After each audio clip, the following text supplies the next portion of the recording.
జై సేవలాల్.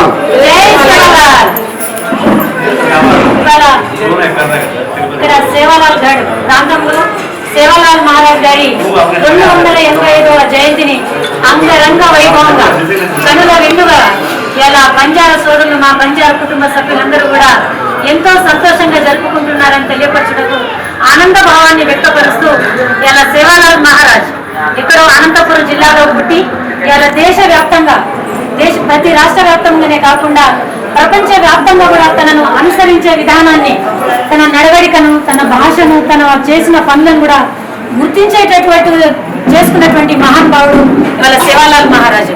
సేవాలాల్ మహారాజు ఇవాళ మా జాతికి ఎంతెంతో కూడా జ్ఞాపకాలను మిగిలిసి వెళ్ళినటువంటి మహానుభావుడు, చాలా గొప్ప సంస్కర్త.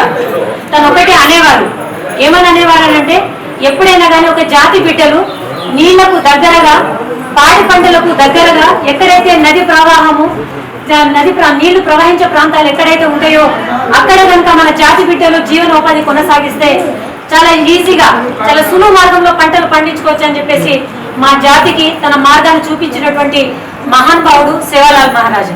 అంతేకాకుండా ఇలా పశువులను కనుక పాడి పశువులను కనుక మనం కాపాడుకుంటే ఆ పాడి పశువులు మనకి పాలు, పెరుగు, వెన్నతో పాటు ఆరోగ్యకరమైన వస్తువులను మనకి ఇవ్వడమే కాకుండా వాటితో పాటు మనం వ్యవసాయం కూడా చేసుకోవచ్చు అని చెప్పేసి మా బంజారా జాతికి దిశా నిర్దేశం, మార్గదర్శకాన్ని చూపించినటువంటి మహానుభావుడు సేవాలాల్ మహారాజు.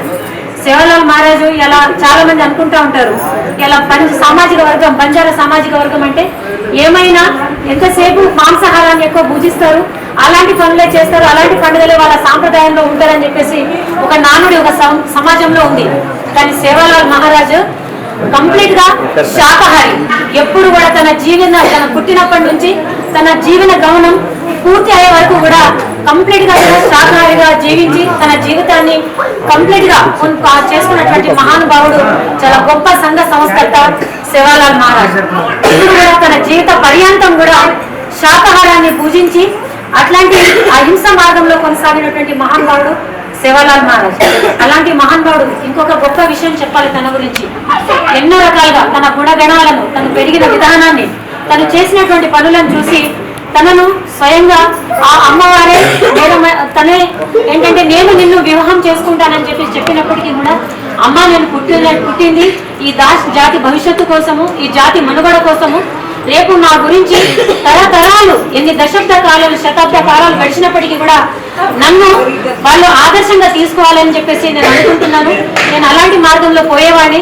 నేను ఈ సంసార బంధనాల్లో నేను ఇరుకోదలుచుకోలేదు. నేను ఎప్పటికీ కూడా ఆజన్మ బ్రహ్మచారిగానే నా జీవితాన్ని కొనసాగిస్తానని చెప్పేసి తను వివాహం చేసుకోకుండా తన జీవితాన్ని బ్రహ్మచారిగా కొనసాగించి పశువులతో